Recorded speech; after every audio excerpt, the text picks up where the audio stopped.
Hello, I'm Dr. Rostenberg, and I want to personally thank you for checking out my YouTube channel. Stay tuned at the end of the video, and I will give my recipe for your healing process. Now, I wish we could achieve our results with just diet and lifestyle alone, but supplements really do make the difference. And to help you with that, you'll have an opportunity to order supplements at a discounted rate. We'll see you then. Tonight's presentation is, it's a very important topic. And, you know, has anyone seen the movie Idiocracy before? I think that really all you need to do is see the first 5 minutes. If you watch the first 5 minutes of that movie, you know, I'm saying this a little bit tongue-in-cheek, but what it shows is, you know, people being very irresponsible, having lots of kids, and it's sort of like a big mess. And then that's one side of the coin. Then we have another side of the coin where people are very responsible. You look at them and think, man, these would be the best parents you could imagine, and they struggle, and they struggle, and they struggle. So that's why we're giving this talk. We're going to put this information out for everyone to help break the code of what infertility really is. So you're going to walk away tonight knowing what the main cause of infertility is. It's actually, you know, something that I think after this 90-minute presentation, you'll have a pretty good handle on. So infertility has touched my life. You'll hear a little bit about that later. And again, I really want to have a world where people who want to be parents and be really great parents, I want them to have that opportunity.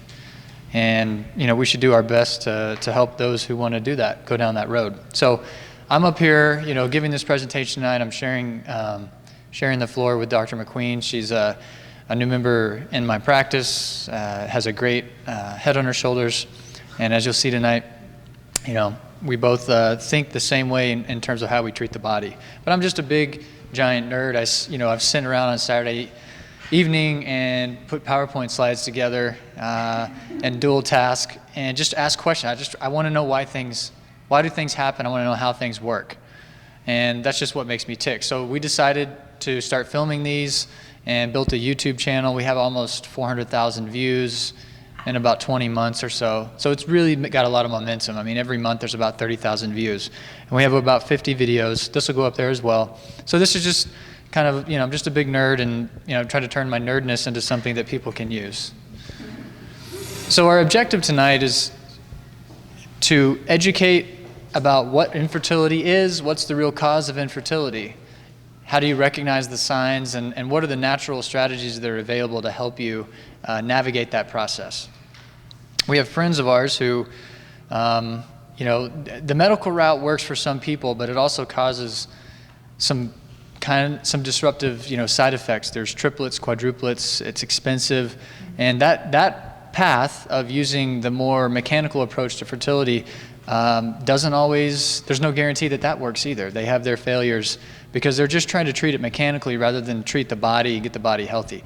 One thing to keep in mind is, you know, if healthy animals get pregnant, unhealthy animals cannot. It's just that simple. And we have to sometimes remind ourselves that we too are animals.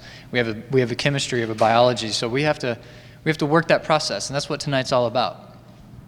So I want to tell you before I get into this really quick, I want to share one case study that I think kind of sets the issue up for us tonight.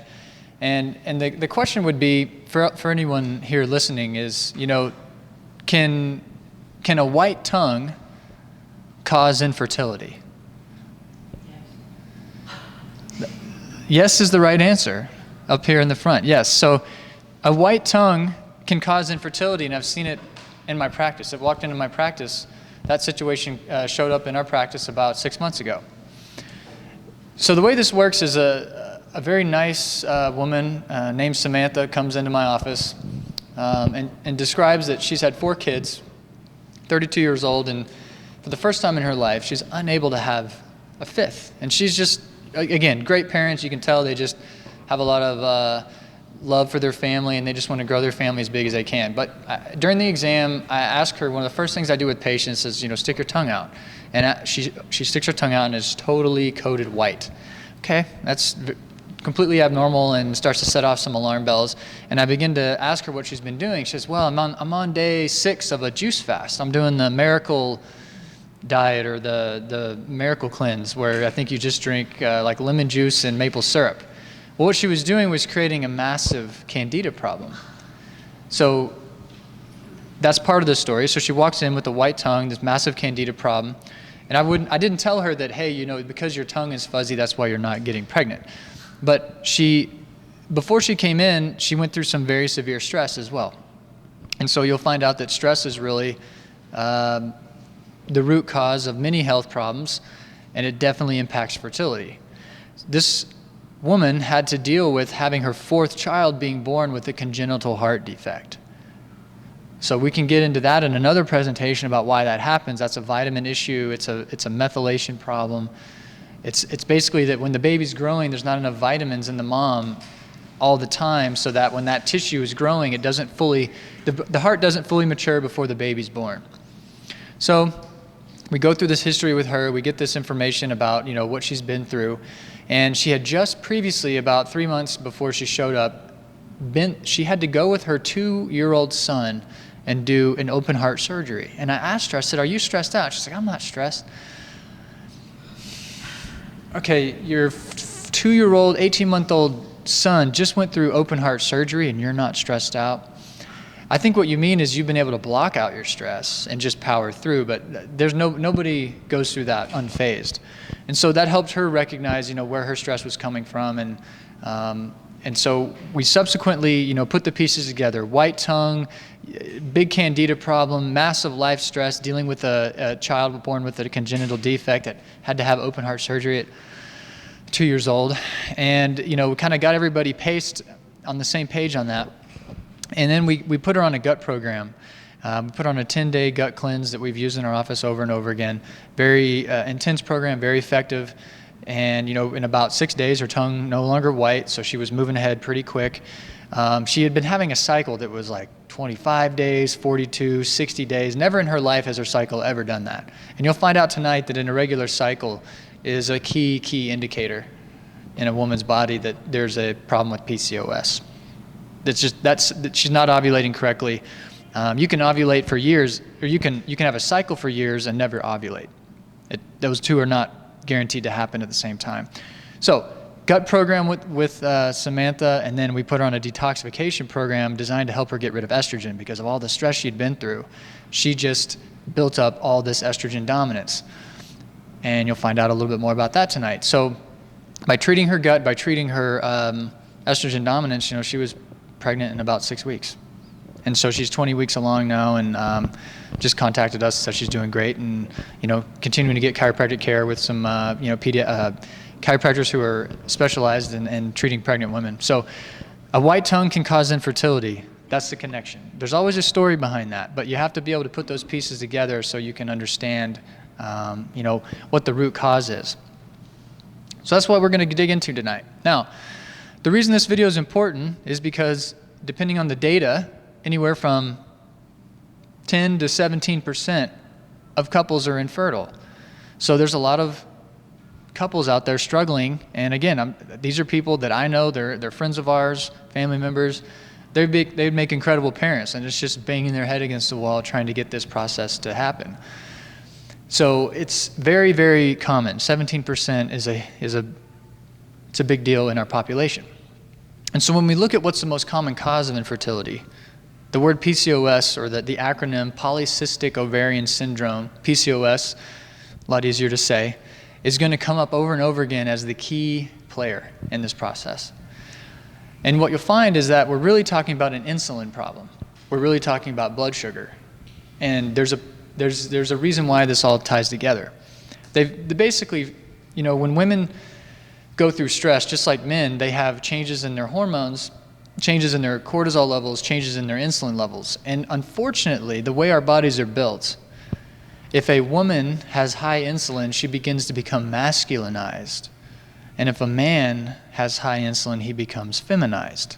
Any trip to the pool or a place where people are spending time without their shirts on nowadays is going to prove to you without a doubt that men have become quite feminized. And that's due to the diabetes epidemic, which you'll see, unfortunately, is not getting better. It's still going up. So we haven't turned the tide on that. Okay? Obesity is still a problem. Fat cells produce estrogen. That's it. They have aromatase, the enzyme that converts testosterone to estrogen. So when we have a population that in 1970, 45% of people were overweight or obese, and now 2/3 are, that's a lot of extra estrogen in our society just from the production of those fat cells. So, this is from the Washington University School of Medicine in St. Louis. They don't know why. The researchers are scratching their heads, but have some ideas. In the natural medicine world, we have some ideas about what's causing that. GMOs, pesticides. You'll see some of the data on that. This is pulled from another couple different sources, the USDA and a Gallup survey. And basically what you're looking at on this chart is the U.S. is still getting heavier. What you're seeing is that so the dark blue bars are the calorie consumption about 15 years ago in each age group, and the gray bars represent calorie consumption in 2012. So what you notice is that in the 20-year-olds and the 30-year-olds and the 40-year-olds, everybody's reduced their calories, right? People are eating a little bit more consciously. They're maybe opting out of the high fructose, the processed food. But the baby boomer population, they're still living high on the hog. They're still having a lot of surf and turf every day, and maybe they're eating too rich. So that's important to point that out. And then on the right, you see percentage obese, and again, you see the dark blue and the gray. You can see that in every category except for the 20-year-olds, obesity is increasing in our society. We have a lot of work to do. This is one major reason why infertility is such a problem. New data here as well from the CDC. Diabetes went up fourfold since in the mid 80s. So you're going to see all kinds of diseases go up with that. We have the data talking about Alzheimer's. We have the data talking about autoimmune diseases, but infertility will become a bigger problem the more diabetes there is in a culture, because it's a blood sugar based issue. So insulin is really, really hard on the ovaries. Now, I like to show this picture just maybe for shock value. When they test GMO foods in the United States, they'll do a test for about 9 weeks or so. And they'll feed the rats GMO food for 9 weeks, and they'll say, see, they didn't get sick. This stuff is fine. It's no big deal. Now, in this study in France, they fed it to them for 9 months. So it takes a while for cancer cells, for big tumors to grow, and they probably are not going to show up necessarily in 9 weeks. So, they got in trouble for publishing this study because it's a knock against a big industry. But there you have, that's why we really want to encourage everybody to read labels, support companies that don't use GMO foods. Just keep that image in your mind if there's ever a question. So when we talk about fertility and hormones, we have to talk about the female cycle. And you really have two kind of parallel tracks up here. On the top, you see the hormones, estrogen and progesterone. And on the bottom, you see these are hormones that come from the pituitary, the stimulating hormones that go from the brain down to the ovary. So the bottom chart is really brain talking to ovary. The top chart is really the ovary talking to the uterus. That's kind of what you're looking at. And the thing to keep in mind is menstruation is caused by a drop in hormones. That's what causes a period, a cycle. So when women are taking birth control, they have 3 weeks of estrogen and 1 week of a sugar pill. There's nothing in it. It's just placebo. And taking the sugar pill means that less estrogen is coming in, causes them to have a cycle, then they start all over again. That's how it works. So, and there, you'll find out here too, estrogen is just, we're going to blame a lot of problems on estrogen. We're going to blame a lot of problems on insulin, and they both deserve it. Okay? They both deserve it. But in order to ovulate, you have to have a spike, as you see that big spike in the middle of LH. So you have to have low LH and then a big spike and then a drop again in order for the follicle to leave the ovary and for the egg to be released. If that spike doesn't come, then you won't ovulate. We'll get into that a little bit later. So I just want to share with you a quick video here about stress, and you'll see how it relates back to what we're talking about.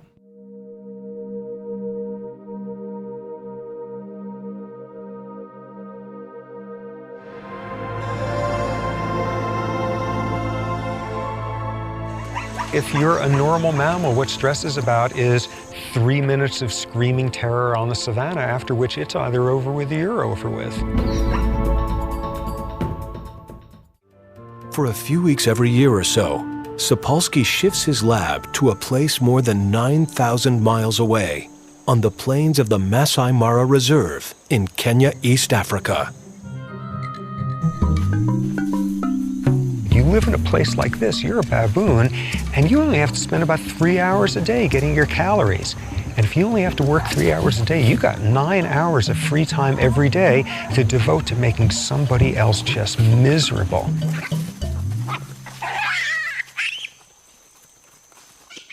They're not being stressed by lions chasing them all the time. They're being stressed by each other. They're being stressed by social and psychological tumult invented by their own species. They're a perfect model for westernized stress-related disease. Because what stress is about is somebody is very intent on eating you, or you are very intent on eating somebody, and there's an immediate crisis going on. When you run for your life, basics are all that matter. Lungs work overtime to pump mammoth quantities of oxygen into the bloodstream. The heart races to pump that oxygen throughout the body, so muscles respond instantly.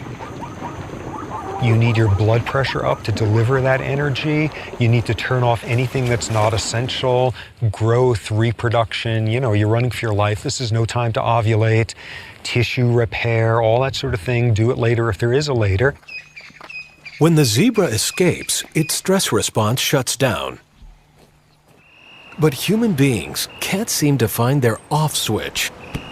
We turn on the exact same stress response for purely psychological states, thinking about the ozone layer, the taxes coming up, mortality, 30-year mortgages. We turn on the same stress response, and the key difference there is we're not doing it for a real physiological reason, and we're doing it nonstop. After a while, the stress response is more damaging than the stressor itself, because the stressor is some psychological nonsense that you're falling for. No zebra on Earth running for its life would understand why fear of speaking in public would cause you to secrete the same hormones that it's doing at that point to save its life. The important takeaway from that video was the sentence when he said, when you're running for your life, it's no time to ovulate. Okay? It's just, why would your body invest in the next generation when it feels like there may not be a next generation? There's a reason why your body does what it does.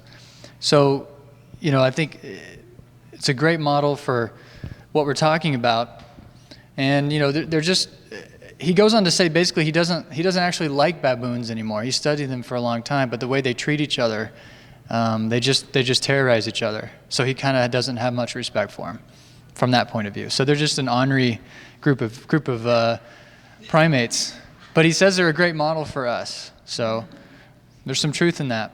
But really what I'm bringing up here into the discussion is when you're dealing with infertility, you're looking at the side effect of adrenal fatigue on some level. That's just, you can't have infertility, when everything else, all the tubes and hormones and like your body's physically capable of being pregnant, there's going to be some stressor involved somewhere. And so now you're getting into adrenal fatigue. And what does stress do to your body? Dr. McQueen is going to, start walking us through that. But this chart, I have shown many, many times to patients. It's probably one of the most important charts I've ever put together, because what it shows is that it shows over time what happens. So going left to right, you're going through time. So there's an alarm, resistance, and failure. Now this was proven to happen inside of our bodies, that in the beginning of a stressor, we have the alarm phase. So you initially make more hormones because you're about to fight or flight, or you have to, you're not going to get a lot of sleep tonight. You're pushing through. It's somebody you love is sick. You're up at night taking care of them. That's a stressor. Or maybe you move across the country to find a new job, and it takes you 4 months to find a job. You have 26 interviews, and you put out 212 resumes. You're going to use a lot of cortisol in that experience. So you went from alarm phase into resistance. the green phase. And your body says, okay, if the stress doesn't stop, then we're just going to keep pushing all of our resources towards making cortisol because that's the most important hormone right now. Ovulating is not important, having a high testosterone is not important, healthy sperm is not important, but having cortisol is important because it's going to reduce my inflammation and give me blood sugar and glucose so I can just, finish this task at hand, and then maybe tomorrow I can relax and unwind and start to heal. And the problem with this whole scenario is that it's kind of a zero-sum game. So you can't make a lot of cortisol and also make a lot of progesterone. You can't make a lot of cortisol and also make a lot of DHEA or testosterone. It's the same pool of raw materials, so if you have a high demand of cortisol, then something's going to get shorted. So that's what Dr. Sapolsky was saying in that video is, look, when you're running for your life and it's all cortisol demand, none of this stuff gets any attention. And a lot of women that I have met who've been dealing with infertility have this as one of their main issues. They have a cortisol problem that's messing up their hormones. And with that, I'm going to hand it over to Dr. McQueen here, and she's going to walk you through that part. Thank you. You bet. Here's your clicker. That one moves it forward. Got it. Left and right. Thank you. All right. Okay, so I think it's a great idea to just have a graphic image of what it looks like, how our body basically manages and manufactures hormones. So here's a great little diagram. It shows you all, a basic overview of the different hormones that are made. And you can see kind of at the top there, that's where cholesterol, it's the upper left. Cholesterol is the main sort of building block for hormones in our body. So cholesterol is super important. We need to have enough of it in order to manufacture, our sex hormones, our adrenal hormones. And if we don't have enough cholesterol to begin with, then we run into some major problems. So if you look up there on the left and you follow those arrows straight down, you can see that in the body we'll end up, with using different enzymes, we can make a whole lot of different things. So you can make progesterone, which is really important. And then going all the way down at the bottom, you see aldosterone. That's a hormone it's an adrenal hormone that manages fluid balance in the body. And then if you look at the next kind of column over, there's some red arrows. You can see that cholesterol gets kind of shunted into another pathway where we're making cortisol. And as we've been talking about already tonight, cortisol is that stress hormone we make in the adrenal glands. And this slide is titled Progesterone Steal for a reason, because what happens is under stress, our cholesterol will be, instead of making progesterone and aldosterone, and also other hormones like testosterone and estrogen, will end up, putting all of the resources toward making that cortisol so that we can survive. Now, over time, what the body will end up doing is initially we'll see high cortisol production, and then if we keep on with that chronic level of stress, the cortisol can get depleted over time as you run out of all these raw materials. And then you go into stage 3 adrenal exhaustion, and people feel really, really awful in that state, knowing from experience. So if we all, looking back at this chart, we see on the right-hand side, we've got testosterone and estrogen. And, both men and women need to have all of these hormones in their body. And so I want to point out something that's interesting that happens in women's bodies who tend to be insulin resistant. They have a blood sugar issue. We mentioned PCOS. An interesting thing happens with their enzymes. So you can see that on the far right, there's a couple of red arrows there, and the top one is next to an enzyme called 17-beta hydroxysteroid dehydrogenase. So it's a really long word. You don't need to worry about that. But what's important is that enzyme gets upregulated when there's an insulin-resistant state. So the metabolism of the body, the chemistry changes, and in the woman's ovaries, there's this excess level of testosterone being made relative to estrogen, because there's a downregulation of the enzyme aromatase, which takes testosterone and converts it into estrogen. So you can see just basically this chart shows us how chronic stress, over time, as well as blood sugar problems, insulin, will really wreak havoc with the hormonal balance. All right. So here is a chart, a nice little slide that the point of this is to illustrate how high stress, high cortisol over time really impacts the way that we store fat in our body. So, you can't look at somebody just with the naked eye or even by, pinching their skin. You can't get an idea of how they're storing. I mean, you can get a little general idea, but that's not going to tell you all you need to know about how that person is storing fat in their body. So we have some great tools that we can look a little bit deeper. So in our office, technology can be really great sometimes, and we have this great little machine. It's called a bioimpedance analysis, and it's a great, quick, easy way and a very accurate way to get an idea of how a person is storing fat, an idea of their body composition, their percent body fat, relative to their lean body mass and some other markers. Now, you've probably all heard the term skinny fat. Yes? Okay, I see a lot of head shakes. So yeah, so it's actually a real thing. So where people, they may not look like they're storing a lot of fat on their body, but on the inside, they have quite a lot of fat tissue. And there's a reason this happens.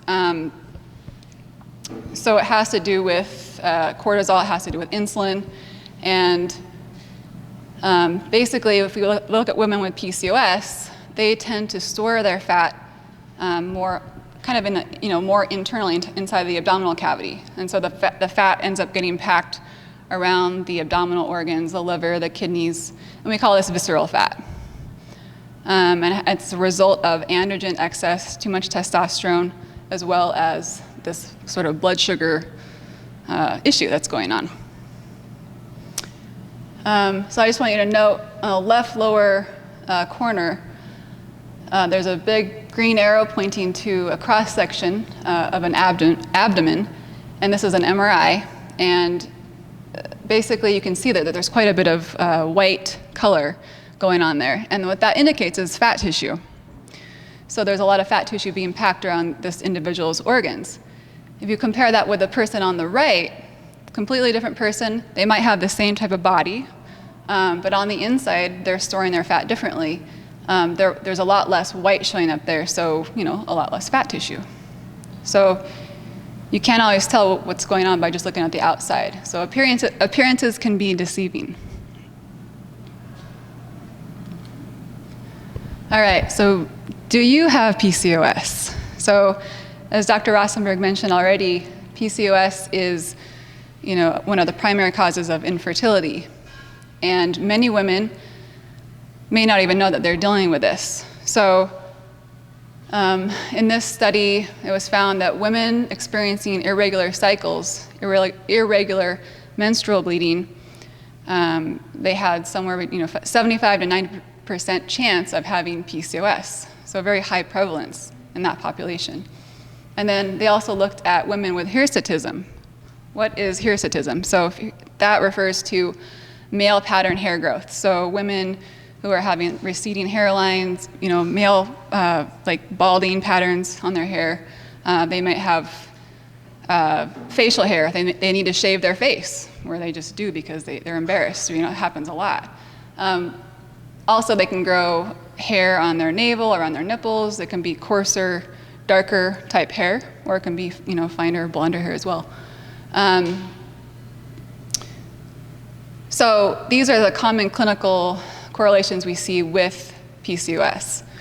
And I want to point out with irregular bleeding, what does that really mean? What are we referring to here? So in women with PCOS, that could be a woman who has a lot of missed periods. Maybe there's a lot of unpredictability in when she's going to have a period. It could really change from one to the next. It could be every 35 days, every 40 days. It could be every 6 months. They could also be shorter cycles. They could also be every 28 days. She has a regular period, but she may still not be ovulating. So that's the underlying thing that all these women with PCOS are really dealing with is chronic anovulation. They're not ovulating because the follicles in the ovary are not able to fully develop the egg to be released to then be found by a successful sperm that potentially down the road. So no ovulation, no release of an egg means there's no chance of getting pregnant, whether or not you have PCOS or whatever the cause is for not ovulating. Making sense? Okay. Does that also include like heavy bleeding and Heavy bleeding, yeah, that could include that. awful period? It could be, yeah. Well, we'll talk a little bit more about heavy bleeding as well as we go along. All right, so PCOS is basically insulin resistance in a female. I just got done saying a couple slides back that appearances can be misleading, and that's true. But we can get a general idea looking at a person's body shape. We can get some insight into what their chemistry may be like. So this woman on the right-hand side, she has an apple-type body shape, and she's storing fat around the middle, around the abdomen. And this is an indicator she has more, visceral fat going on. And we know that this type of fat storage tends to be more inflammatory. It tends to cause more problems with blood pressure. It's harder on the heart. So what's causing that? Well, it has to do with cortisol, has to do with insulin. And so by addressing the insulin and the cortisol, that's how we can address this. And in this study, they were looking at women with PCOS, and they found that, and this has happened in multiple studies, but women with PCOS can improve their serum testosterone levels by addressing their insulin. So I want to say also that extra fat tissue, what happens with extra fat tissue is that it's a hormone producing organ, basically, right? So when you have an abundance of fat, it ends up producing more estrogen. So in males and men, that's why Dr. Rostenberg pointed out that insulin resistance and blood sugar issues will biochemically turn men into women and women into men. So if you have extra adipose tissue, extra fat tissue, that's a hormone producing organ, and it's going to produce more estrogen. And then we get into estrogen dominance, which is a big problem. It has to do with all these things that we're talking about tonight, and I'll be talking about that shortly. Okay, so is this you? So do you have a constant hunger? Do you have difficulty do you have a lot of fatigue? Do you have difficulty losing weight? Do you have a lot of sugar cravings? Do you fall asleep after you eat? Do you have a lot of aches and pains for no apparent reason? If you're a woman, do you have acne and you're not a teenager anymore? Or do you have facial hair growing in places that maybe you never have, or maybe you have for a long time? So these are common signs and symptoms of insulin resistance. And insulin resistance is such a common problem. It's something that we work with every day. And as we've already talked about, it causes hormonal imbalances. It causes men to turn into women, women to turn into men biochemically. And this hormonal imbalance that leads to excess storage of fat tissue, which creates an estrogen dominant problem because you have extra estrogen from fat tissue coming along, that will actually slow down the thyroid. So a lot of times we'll see people with poor thyroid function, and that is actually coming from the fact that they have too much estrogen in their body relative to progesterone. So when you fix the insulin resistance, you help fix the estrogen problem, and then you fix the thyroid problem. So it's all interconnected. There's no simple thing. It's all this stuff is intertwined. So let's see, what else did I want to say? Sure. What exactly, and maybe I should ask, what exactly is insulin resistance? So the question is, what is insulin resistance? And Like, I hear it all the time, I read about it. yeah, no, it's a great question. So basically what happens, and we're going to talk more about blood sugar, but when people they're on a blood sugar roller coaster, so their blood sugar is spiking and crashing and spiking and crashing throughout the day. What ends up happening is your pancreas has to secrete all this insulin all the time so that you can basically get the glucose, the sugar from your meal into your cells, your muscle cells, to manufacture energy. And so over time, that process gets really burned out, and your body will kind of stop listening to that insulin signal. So your cells become resistant. They're not listening. The cell signaling kind of goes awry.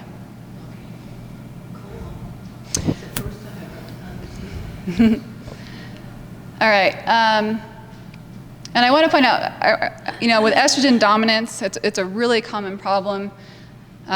Many women are dealing with this. And so common signs and symptoms of estrogen dominance, what are people dealing with? Well, this can be, heavy bleeding, really awful periods, a lot of clotting, a lot of pain.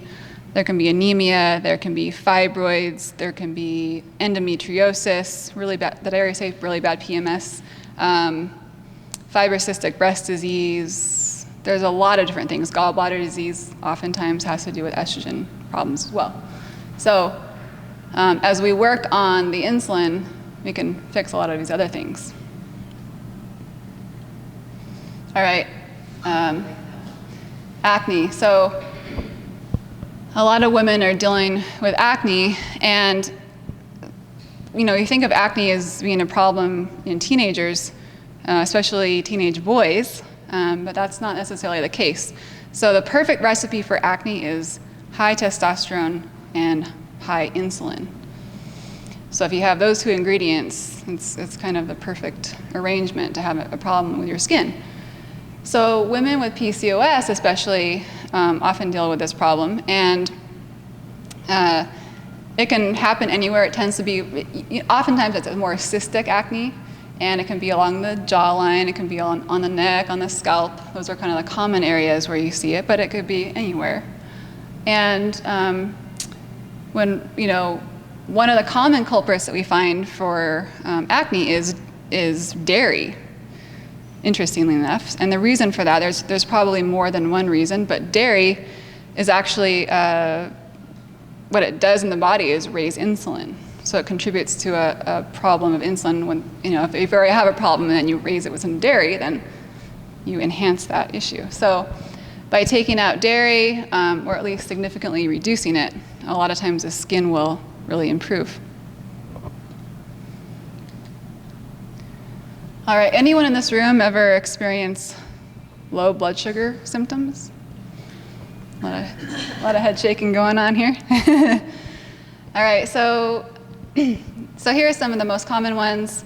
A person who has sudden mood changes, they go from being really mellow and feels good, great mood, really pleasant to be around, to just suddenly like super angry and irritable. Like that's the person that, there's been a drop in their blood sugar. And then getting, shaky, trembling, sweating, getting headaches, blurry vision, really bad fatigue. And all of these things tend to improve once you eat, once that blood sugar comes back up.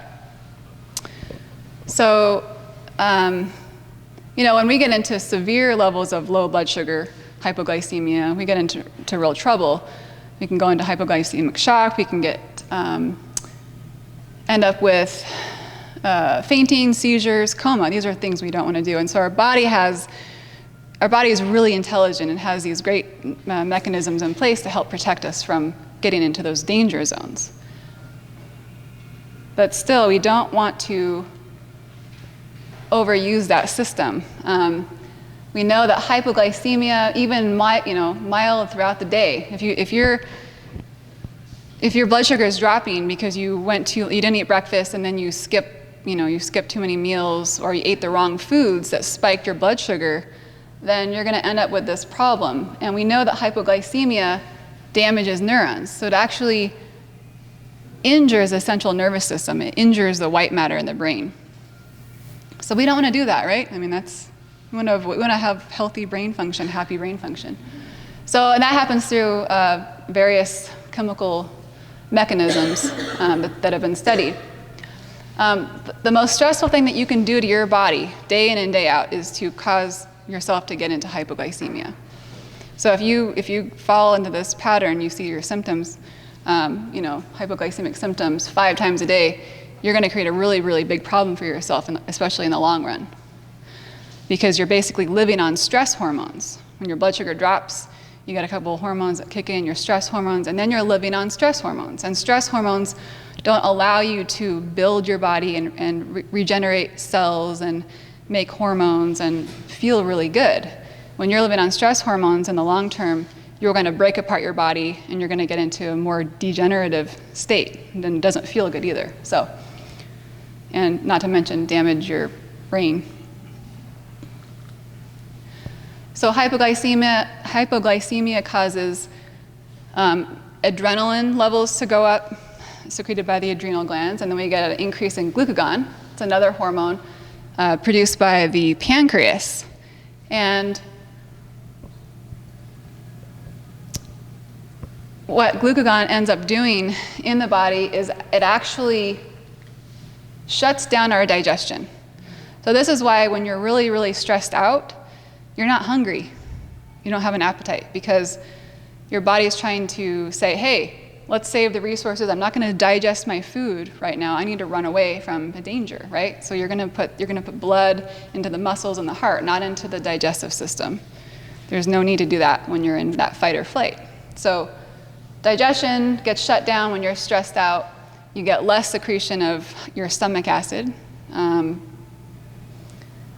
And then when that happens, you get a whole cascade of events. So you're not able to absorb when you do eat, you're not able to assimilate that nutrition very well. You're not able to break it down. Your food sits in your stomach and doesn't really digest. You ever notice that? And then also when this happens, you're not able to detoxify. That's also a part of digestion, because HCl and digestive juices have to do with if you're secreting bile. When you move the bile, that's how your body. It's one of the major ways that your body detoxifies. So I'm going to tie this all back to fertility, because that's what we're talking about tonight, right? So why is this important? Well, in order to make a really healthy body, have healthy hormones, and be able to ovulate well and all these things, we have to have good digestion, because we have to have good nutrition in our body. If we are having malabsorption and we don't have enough vitamins, minerals, nutrients, then we're not going to be able to build the best possible body or prepare for another possible body, right, to come from us. So, and also the last thing I want to mention about that is having enough HCl. It's important for our immune system too. It protects us from bacteria, parasites, yeast, fungus, things that come in from the environment. So that's another important way that we can support our health is, so you see how it all kind of ties together? The stress thing really does a lot of damage in the body, right? Affects everything. All right, I'm gonna pass it back. But so the bell curve is, everything in the life happens on a bell curve. Okay, so if you go do blood work with your doctor and you're doing some preventative work and they say, they do a liver test and your liver enzymes are perfect, that's a good result. You say, okay, I don't have an issue with these liver enzymes. But imagine if we get sick, the liver enzymes go up and they go up again, they go up again, but they're not going to go to 1,000,000. They're not going to go to infinity. They're going to go up to the point when they can't go up anymore, then they're going to start coming down again on the other side. So everything is a bell curve. Everything in life. I mean, this is the way the world works. Virtue's not distributed evenly. It's a bell curve. Intelligence, wealth, fill in the blank. Everything is on a bell curve. And so is estrogen. Estrogen's on a bell curve. You want to be in the middle. It's where you're most comfortable. So I'm going to get the brain thinking about a few different things here as we go. So low estrogen is as big a problem as high estrogen. It's beyond the scope of our talk tonight. But a woman with low estrogen won't get pregnant either. Dr. McQueen alluded to this earlier. She talked about low cholesterol. I routinely see blood tests where cholesterol is 120. That's not good. It's actually more dangerous. So one of my mentors puts it this way: low cholesterol or high cholesterol, would you rather have a little bit of cancer or a little bit of heart disease? I think that's an easy answer, right? You can have your arteries 90% blocked, get healthy, make changes, and they will completely clear. Okay? So the body can heal itself. But estrogen, when you become estrogen dominant, you start to have problems with clotting issues. I have patients who took birth control, and 2 or 3 months later they had a stroke, lost the use of like their left hand, and you know. So birth control, you're going to find out it's an estrogen, and so you know there's going to be some issues with that. But fibroids, endometriosis, gallbladder disease in general, anemia, as that was brought up earlier. A lot of cancers are estrogen responsive. So you know when you have a lot of estrogen causes cells to divide. That's what it does. So if you have too much chemical telling your cells to divide, we want to dial that back. There's so many good tools that are natural, safe, effective at removing estrogen. It's one of the easiest, most simple things to work on from a natural point of view. Absolutely. So I have to talk about, you know, bring some guys' perspective into this for a minute. But one shocking statistic that it's stuck with me. I learned about this a few years ago. There's a Native American reservation in Ontario, or maybe it's in Quebec. I don't remember. But on 3 sides of it is a petroleum refinery. So they just pin these people in with, you know, the most toxic waste that, you know, we produce. And when they moved onto the reservation, they had about 55% of the babies born were males. So in the natural, healthy environment, there are more male babies born. Male babies tend to be more aggressive. They just take more risks, and they actually are harder to keep alive. Maybe you could say that male babies are not as robust as female babies, or you could just say that male babies take more food and they take more risks and they take more calories. So if there's ever a calorie loss and there's a famine, you know, male babies don't survive as well as females. So females have that, actually, they're able to handle the low calorie situation better than toddlers, the male babies.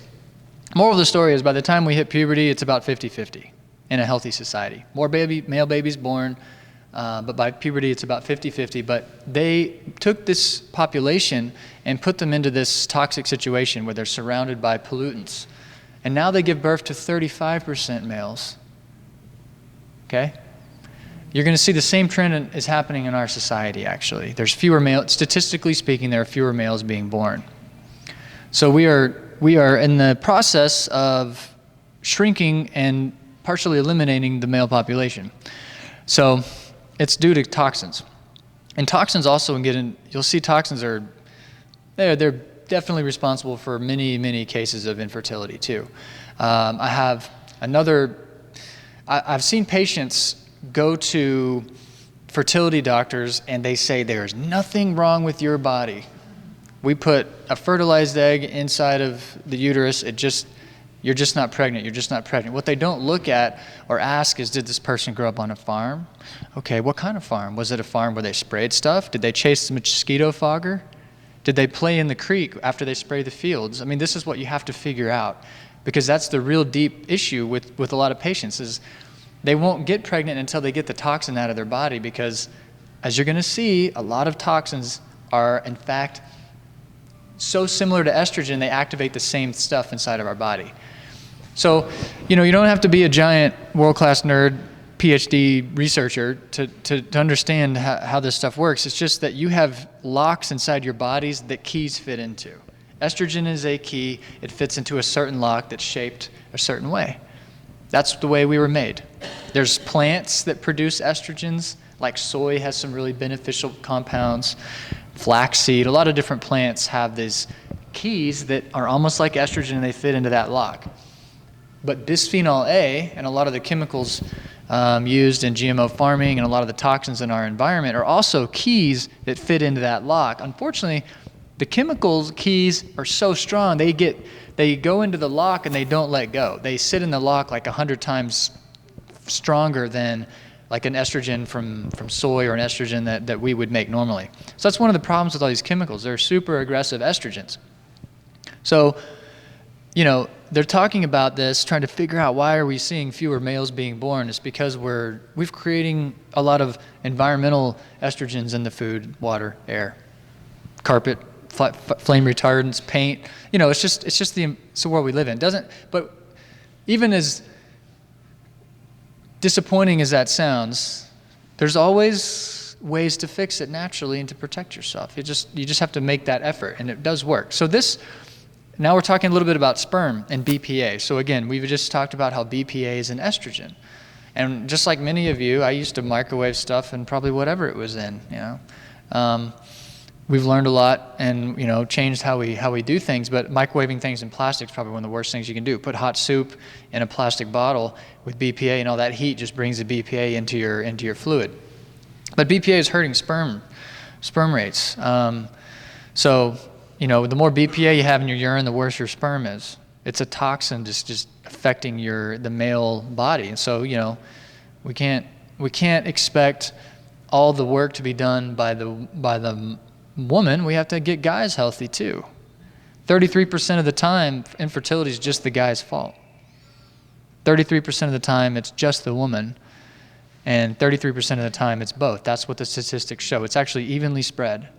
So guys should be involved 2/3 of the time in every case. Some cases the guys are fine and it's just the woman, and then some cases, most of the time, they should both be involved.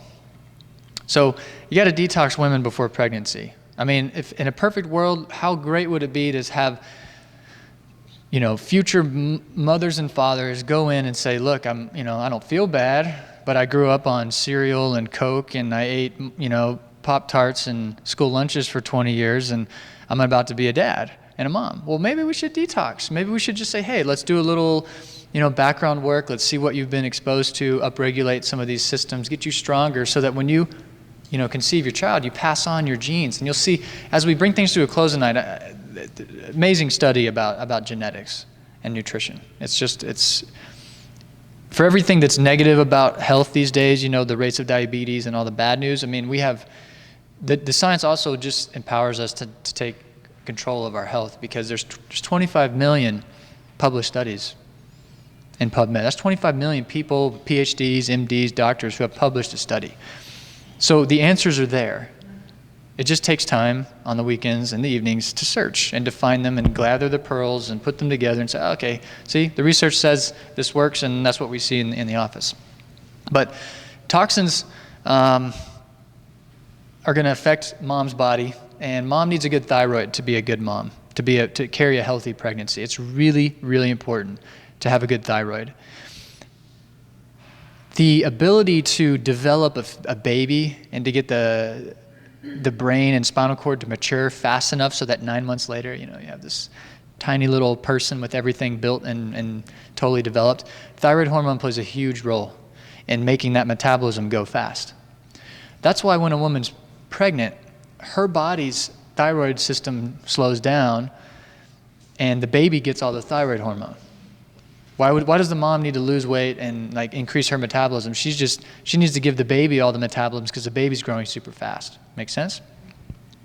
So Dr. McQueen also mentioned earlier that estrogen lowers thyroid function. We'll talk about that, but there's a reason why. So when a mom is pregnant, her estrogen goes from wherever it was before she was pregnant, it's going to go up 30 times. That's how much, by the third trimester, how much estrogen a woman has in her body. Totally normal, being produced by the placenta. But all that extra estrogen causes her body to basically take her own thyroid hormone and put on the back of a UPS truck and send it into the placenta and not deliver it to her body. So if you simulate pregnancy by giving someone birth control, which is what you're doing, you're faking pregnancy chemically, you've then confused the body because it knows about this, and when this is going on, it wants to put the thyroid hormone on the back of the UPS truck and not take it off. Because there's logic, because it's sending it to the baby. So high estrogen messes with a woman's thyroid by that mechanism. And the environmental contaminants act like estrogens. So it could be you do a blood test, your estrogen's fine, but again, you grew up on a farm, you were harvesting potatoes grown in a field that was sprayed with, God knows what, and you did that, a couple times a year for 10 years. That's enough to give you all these chemical estrogens, and now everything is just defunct. But you can get rid of this stuff. Your body has the ability to get rid of it. These chemicals cause cause inflammation. Inflammation, is this word that you could apply to almost every disease, just like you could apply stress.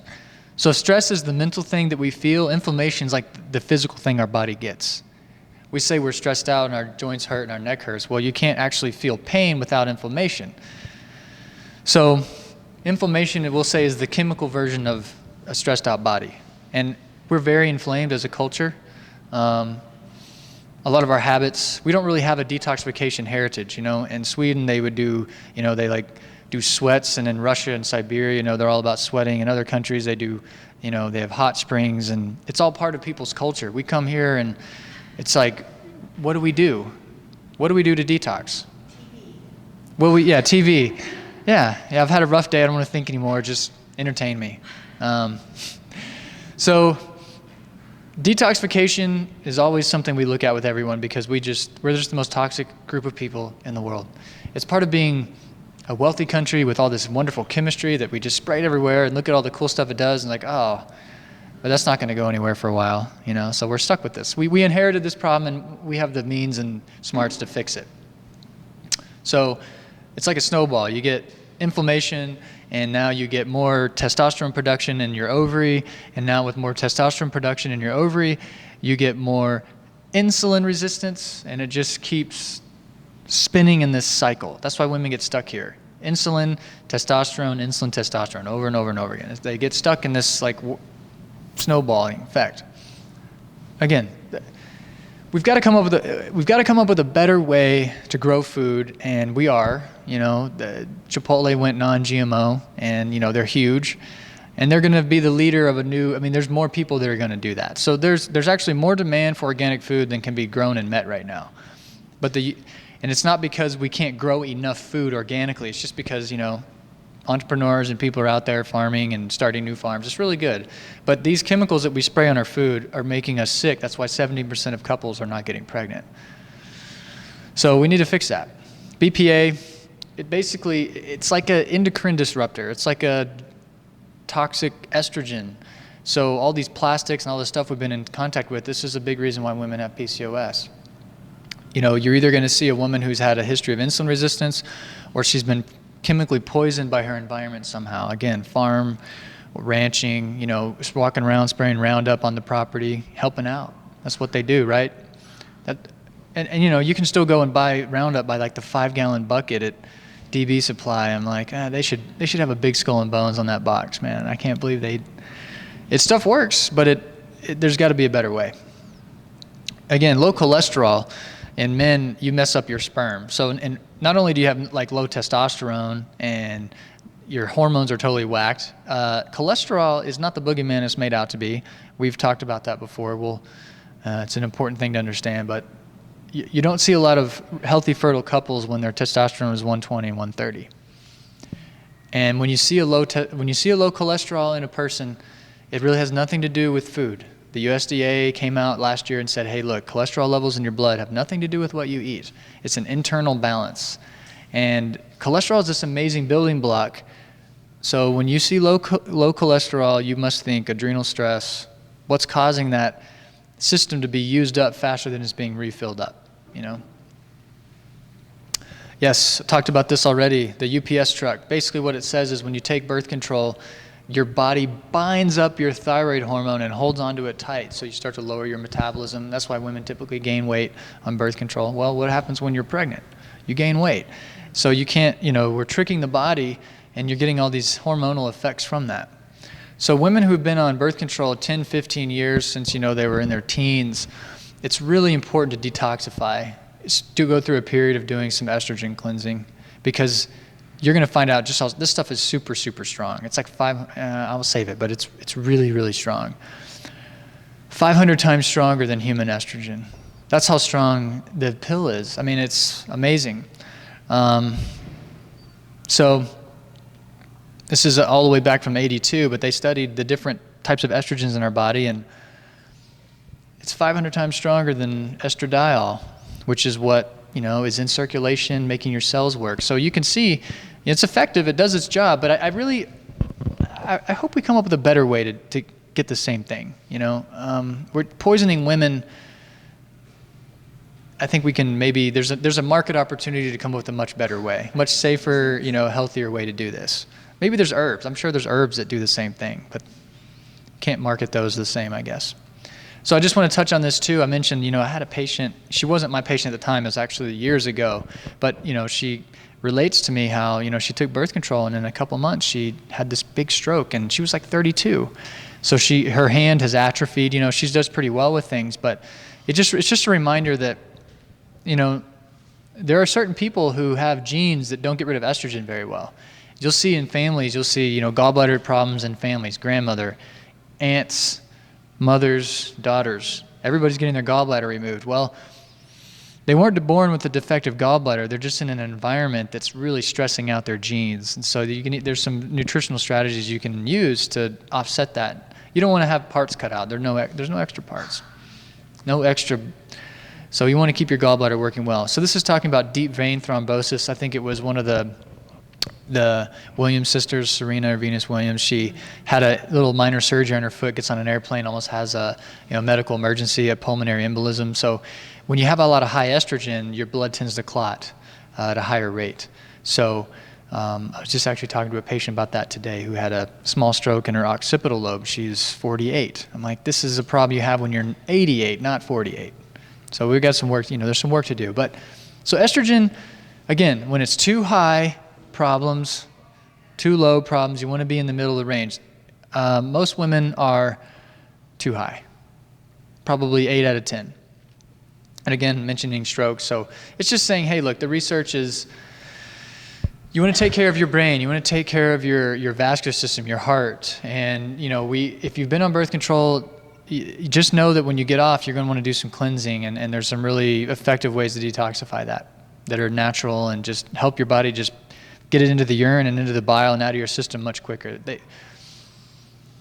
And again, sometimes women have, vertigo and they get, dizzy and lightheaded and just uneasy in their equilibrium.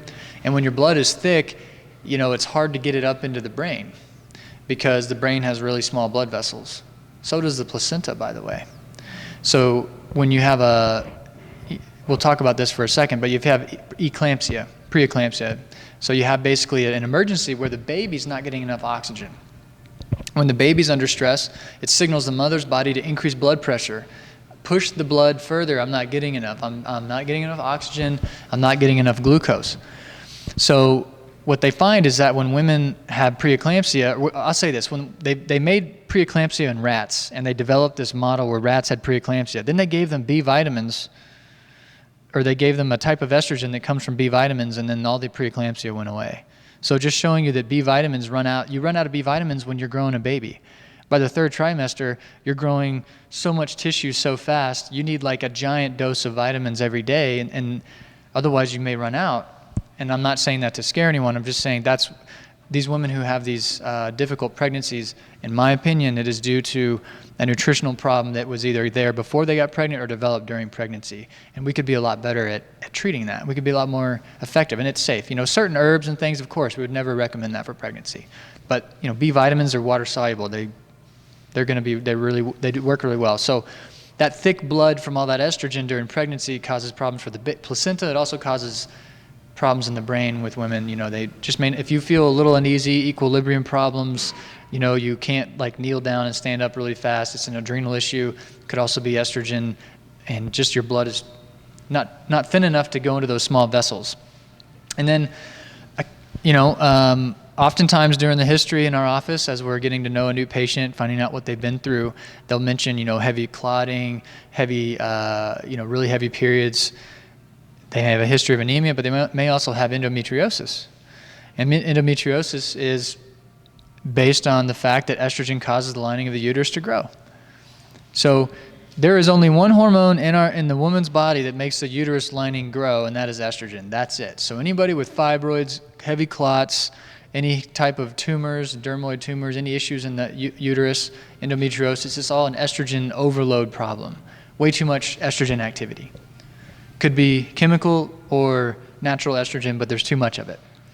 All right, so fixing the problem. Dr. McQueen, come on up and let's talk about how we can help our listeners fix. There you go. Thank you. All right, so we've talked a lot about, what the problems are, but we want to know what the solutions are. So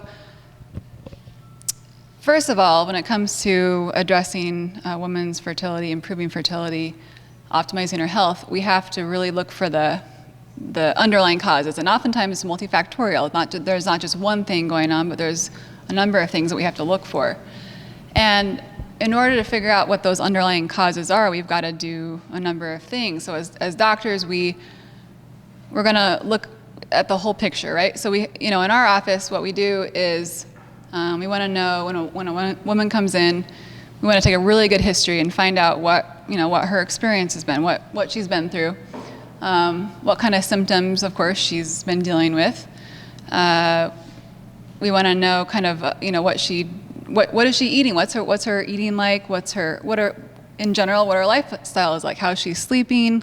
What's her stress level like? So, a really broad view of what things look like. And then, of course, we want to take a good look at, blood work. It's really important to look at, looking at blood sugar, hemoglobin, A1C, thyroid function, liver function, kidney function. We can also look at some different nutritional markers on blood work sometimes. And then we want to look at hormones. We can look at blood hormones or salivary. It's often a great way to look at that. Sometimes we'll use urine testing, and that'll give us an idea of how her gut function is working. If she's having, maybe she's dealing with a yeast overgrowth or bacterial overgrowth problem. We talked about earlier that if you have a gut infection, then you can get malabsorption. You're not able to absorb your nutrition so that you can have everything you need to make a healthy body. So these are kind of the basics, and then we like to look at genetic testing. A lot of times that'll give us some idea about a woman's tendencies, and under stress, that's when those genetic tendencies will really show up. So understanding that can give us an idea of how to the big picture of things. So once we get all that information, then we know, what are the basic underlying causes in this particular individual. But in general, there's definitely some things that most people are going to do really well with optimizing their health and optimizing their chance for fertility. So, of course, there's some things some foods and preservatives and things that we're exposed to every day in our modern world that are not good for anybody. And here's a good list of things here. High fructose corn syrup, aspartame, any kind of artificial sweeteners are not going to help anybody.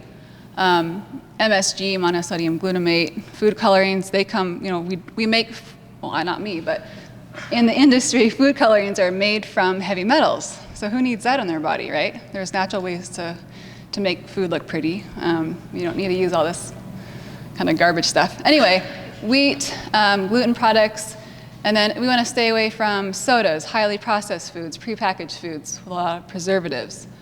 And then majority of fast food and fried foods. Kind of some common sense stuff there.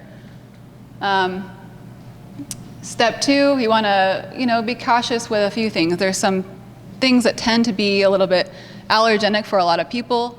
Things like dairy, soy, gluten. We want to be careful with where we're getting those. If we do consume these, we want to be sure that they're organic, they're not genetically modified. And then, in moderation, everything in moderation, right? We can enjoy a nice treat now and then, having something sweet, that's okay, but moderation. We don't want to overdo the corn and the simple carbohydrates because that's going to mess with our blood sugar. All right, vegetables. You all have heard this so many times before. We all know it. Do we all do it? Maybe, maybe not. But that's all an area that we can improve on. So getting a wide spectrum of vegetables in, a rainbow of color. If you can eat a rainbow of color every day from your vegetables, you're going to be getting a lot of really good phytonutrients, vitamins, minerals, antioxidants that you need for your body to be optimal, and so that your hormones can be optimal and your ovaries can be optimal, right? So vegetables are key. And this is a biggie. So people are still scared to death of fat, right?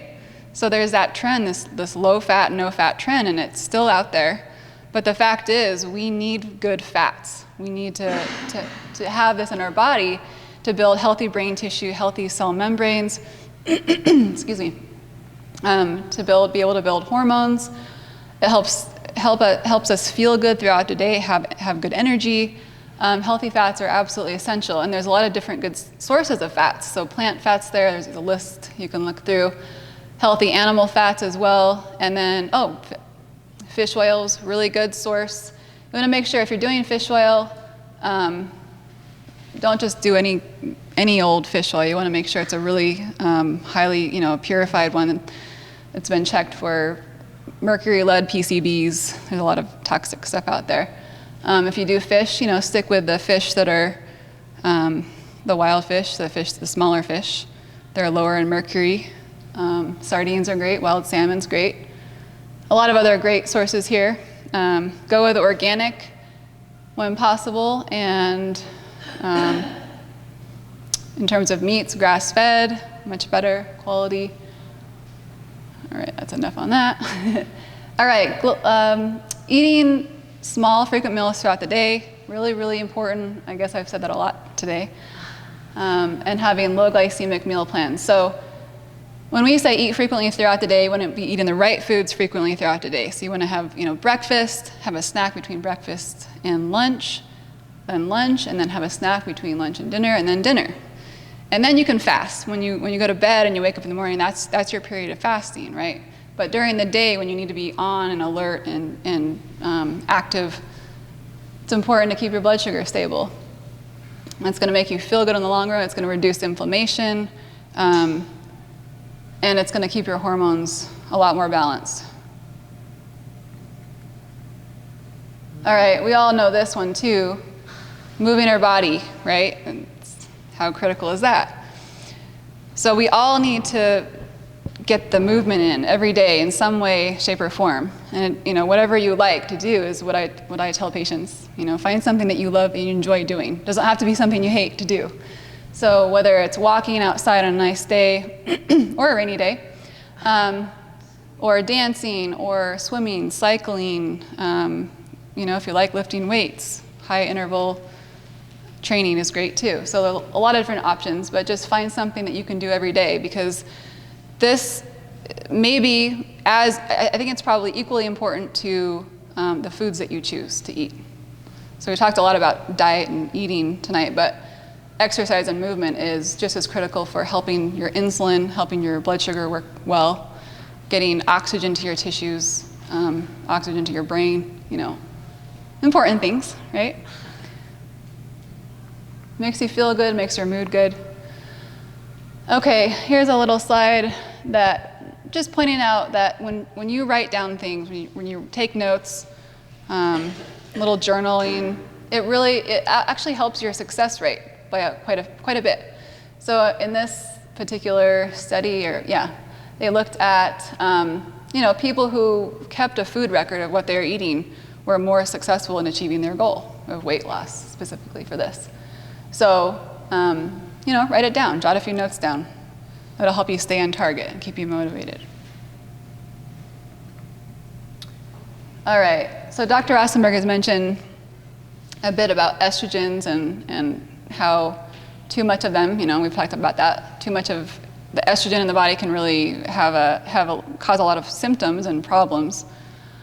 So progesterone is the hormone that balances out estrogen, and we need to have both in the male and female body. We've got to have both, and they've got to be balanced for optimal health, right? So progesterone actually has anti-estrogenic effects. It helps your body to detoxify estrogens, and it specifically helps to kind of tone down the effect of the more inflammatory type of estrogens in your body. So we need to have those two hormones balanced. And we've mentioned, a lot of women have too much estrogen relative to progesterone. That may be that they have really high estrogen and normal levels of progesterone, or it could be they have normal levels of estrogen and really low progesterone. So we have to figure out, specifically in their body what's going on. And there's different reasons for why the body is not producing enough progesterone. One being they don't have enough raw materials, they don't have enough cholesterol because their liver is not working as well as it could be. They're just malnourished. They're not absorbing very well. They are not ovulating. If you don't ovulate, you're not going to produce the level of progesterone you need. And then, there could be a deficiency of methyl groups in your body, so you're not detoxifying the estrogen to the extent that you need to. I think that's all I wanted to say about that. All right, so inside of our body, there's two types of estrogen receptors that I'm aware of. There's the estrogen receptor alpha and estrogen receptor beta. And basically, the receptors sit on the cell membranes, and estrogen will go and bind to these receptors. And they'll have, depending on which receptor they're binding, alpha or beta, they'll have different activities that they do in the body. So the estrogen receptor alpha, it's hard to say, it tends to promote activities that tend to be more inflammatory, has to do with cell proliferation and growth. But it can have a more aggressive effect. And if we look at the estrogen receptor beta, this kind of activity is more calming. It has to do with cell, maturation. Generally, women who are estrogen dominant have more of the alpha activity going on. So they have, like we call it, the more hot estrogens, more inflammatory type estrogens. So what we can do is use our amazing resources, nature. Plants specifically have really amazing compounds in them to help with this problem. So, soy phytoestrogen is one thing you've probably heard about for helping with estrogen and hormone issues. But in our practice, we know of another herb. It's a specific type of rhubarb, and I can't remember the Latin name, but it's in this particular product, Estrovera, that we use. And it has an even more powerful effect on the estrogen receptor beta activity. So really get great results using herbs. So it says here, estrogen receptor beta may be essential for normal ovulation. So pretty cool stuff. Here's another one about the estrogen receptor beta, improving ovarian function in sub or infertile women. All right, so we know that we can use nutrition, nutrients, herbs, all these different things, and we can use them at therapeutic levels to really have an effect on improving health. And there's one particular thing I want to talk about tonight. It's called inositol. Any of you heard of it? Yeah? So inositol it comes in different forms. It's actually made in our own body, and it comes in different food sources. But there's kind of two main forms. The one that we use most often is Myo-inositol. And in this study, what they did is they took Myo-inositol and they combined it with folic acid. And they had women with PCOS take this twice a day.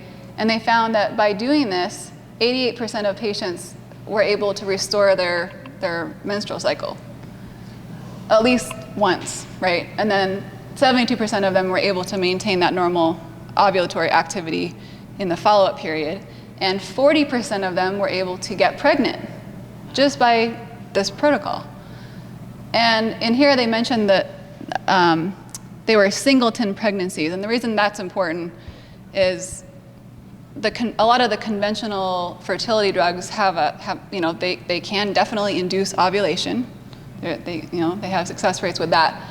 But a lot of them have the negative side effects, or I guess in some women they might say it's a good side effect is having twins or triplets. So with this particular using Myo-inositol, that wasn't the case. So because it's working with your body, supporting healthy function. It's not forcing something so much as really supporting you. That's a good question. Yes. So is that the 2 gram dose? Is that the combination of the two, or is it two? I believe that the 2 grams is the folic acid that they're referring to. I'm not sure the dosage on the Myo-inositol. Usually with the Myo-inositol, we're using like 4 grams, 8 grams, even like 12 grams. Is there any data on if they use folate instead of folic acid? So Do we know or do you know? that's a great question. So we know that, in our practice, we favor toward the methyl folate. And we kind of steer clear of the folic acid, although in our bodies we know that gut bacteria will produce small amounts of folic acid. So, there's a big debate out there about all that stuff, but we prefer the methyl folate version. Great question. So Myo-inositol is easy to take. It's pretty tasteless. You put it in water. It's a powder. Simple. So. Just a reiteration, Myo-inositol is simple, safe, it's capable of restoring spontaneous ovarian activity, and consequently fertility in most patients with PCOS. That's pretty neat. Really. And again, they emphasize this therapy did not cause multiple pregnancy. All right, NAC or NAC or N-acetylcysteine, another nutrient that we can use. It's actually a really interesting molecule. It's a precursor to glutathione. And if any of you have probably heard, glutathione is like the master antioxidant in our body. Has a lot of important functions. But we know that N-acetylcysteine has an effect on insulin resistance. So in this study, they used 1,200 milligrams of NAC with Clomid, and they had a placebo group as well. And they found they were using this in women with PCOS, and there was a statistically significant increase in both ovulation and pregnancy. And they've done this, in other trials as well. All right, so melatonin. Melatonin, we've all heard of it. It's really important for sleep. Our body makes it, helps us regulate our circadian rhythm. Has a lot of great properties. Melatonin in itself, we know it's anti-inflammatory, it's antioxidant, and it actually has analgesic properties as well, so pain relieving. So in women with endometriosis, a lot of times these women have, especially in severe cases, there's a lot of pain involved, and these women will be on analgesics because they're just in so much pain.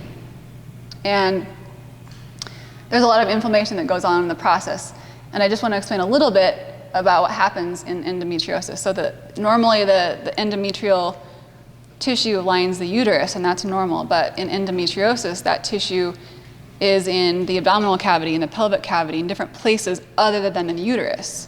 And that tissue responds to hormones just like it does inside the uterus. And so that tissue will end up bleeding, during times of the month when the hormones change, it will end up bleeding, and there's nowhere for the blood to go. It's irritating, it causes inflammation, and so you end up with these little kind of lesions, is what they call them in the literature. So that in itself, you can see how that would generate some pain. That's why women end up getting, they'll get surgery. They'll have, go in there and remove the scar tissue, because there's a lot of scar tissue adhesions and pain associated with that. Organs kind of get stuck together sometimes, so not a fun thing to experience. But getting back to melatonin, it's pretty neat because melatonin not only can help improve sleep quality, which we all, certainly probably could use more of, right? Sleep is the best medicine for all things, really. That's where we do our healing and our repair, so really important. But melatonin also can, in this study, they found it reduced the use of analgesics by 80%. How cool is that? That's a pretty big number. All right, another one on melatonin. There's the beautiful chemical structure, if you're into that thing, right? So melatonin treatment in this one, they found that it helped reduce, regress, lower the volume of those endometriotic lesions I just kind of mentioned, right? So that's neat. It's actually helping reduce the tissue associated with that. And that probably has to do with why it reduces pain. All right, here's a picture of hops. Hops is an amazing herb. It's used to make beer, right? It's also in herbal medicine. It's also really important. We use it as a nervine or something that helps calm the nervous system. It's also a digestive, so it's a bitter digestive, can help with digestive function. But it also contains a particular compound called xanthohumol, and this has been looked at for also targeting endometriotic lesions. So in this study, they found that it efficiently decreased the size of lesions in women with endometriosis. Oh wait, was this women? I can't remember if this one was actual human beings or, I think it's human beings, yes. Or I was thinking rats or mice, but I think this one's a human study.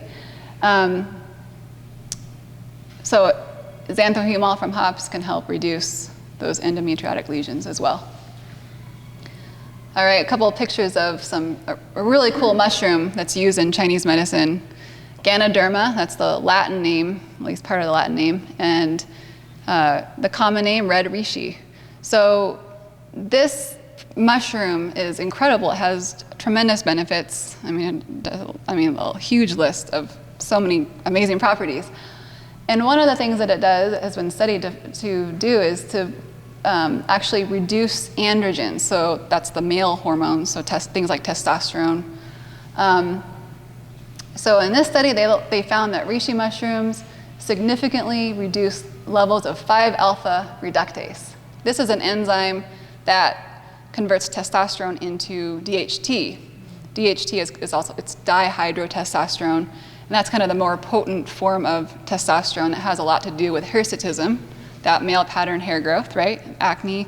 It's also involved in BPH. So men who have BPH, problems with their prostate, getting larger.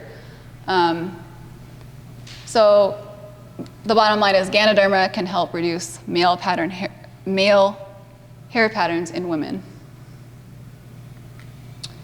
All right, spearmint tea. Doesn't that sound good? Spearmint tea? I think it sounds great.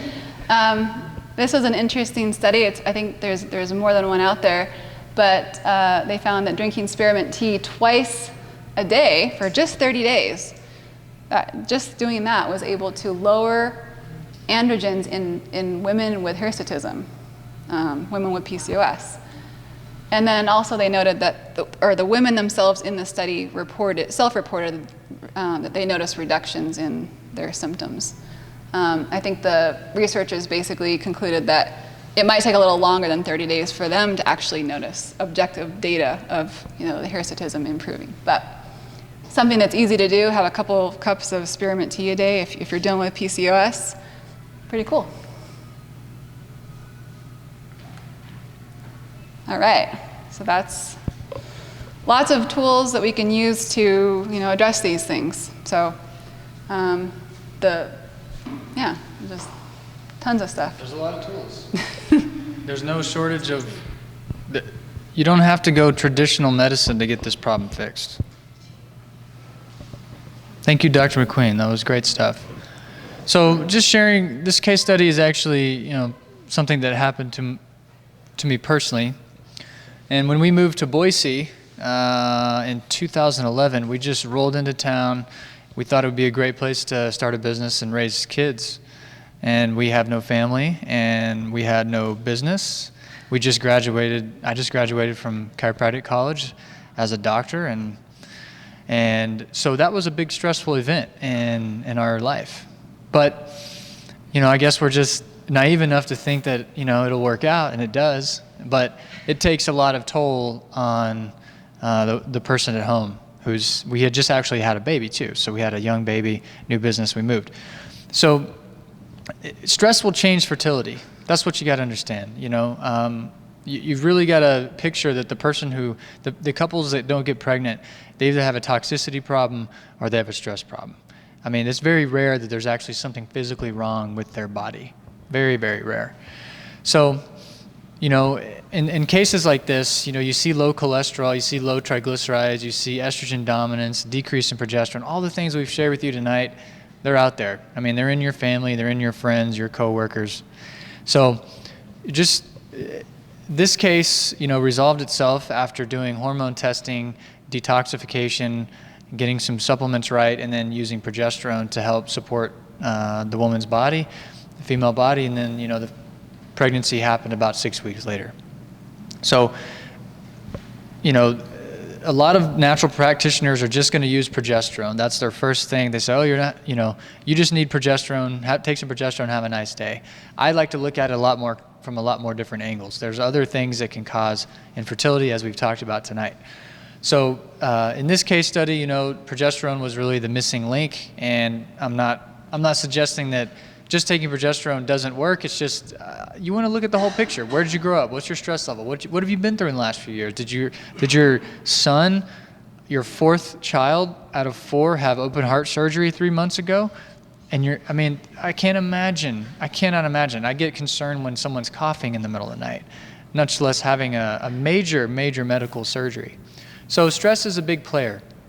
But ultimately, the reason we gave this talk, the reason we have this whole experience of putting all these videos online for people to learn about and to do these talks here locally, we have enough information online and in the world to literally change your life. It's changed my life. It changes the lives of our patients.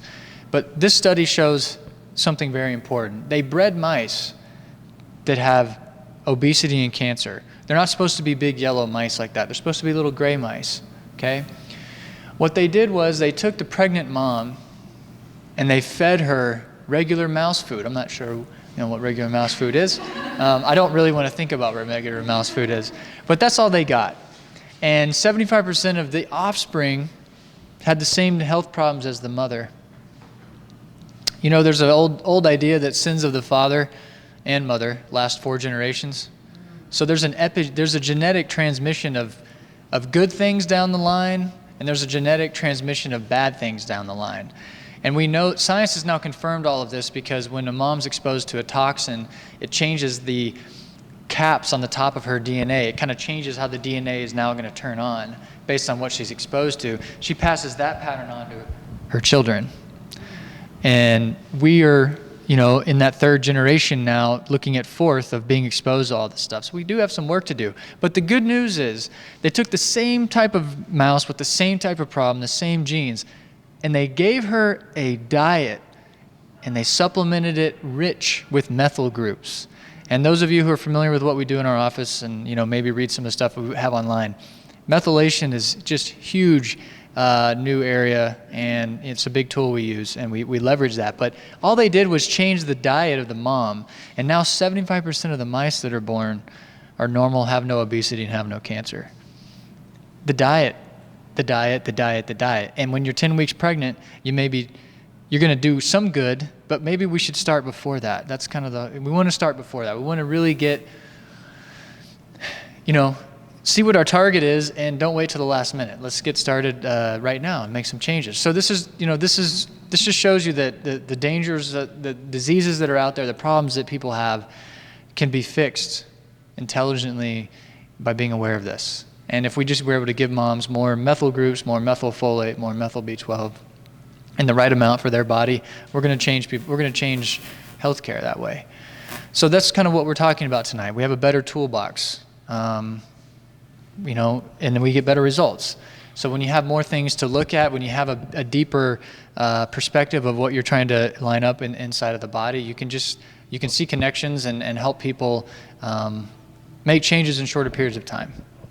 So whether you have a white tongue, whether you decide to move across the country and start a business, and with a baby in a town you've never lived in before, to pick your poison. There's lots of things you can do that can get in the way of this. Thank you so much for watching this video and sharing it with your friends and family. I personally believe, as I'm sure you do as well, that educating ourselves about what it truly means to be healthy is the only way we're going to change healthcare. I have created a website as a resource for you. To take advantage of this information, navigate to www.beyondmthfr.com and take a look around. In addition to blogs and articles I have written, you will find a tab on the menu labeled Protocols. It is a growing list of tools that I use in my office to help support my patients. You will find background information on common health conditions. You will find a detailed supplement protocol and you will find dietary advice to support the body's natural healing process. You will also have access to order recommended supplements at a discounted rate and have them shipped to your front door. I'm giving you the tools that I use and practice every day to help you overcome health challenges and live a happier, healthier life.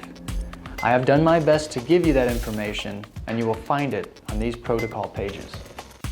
If you are looking for more help than simply what supplements should you take or what diet should you follow, I'm inviting you to come to Boise and see me.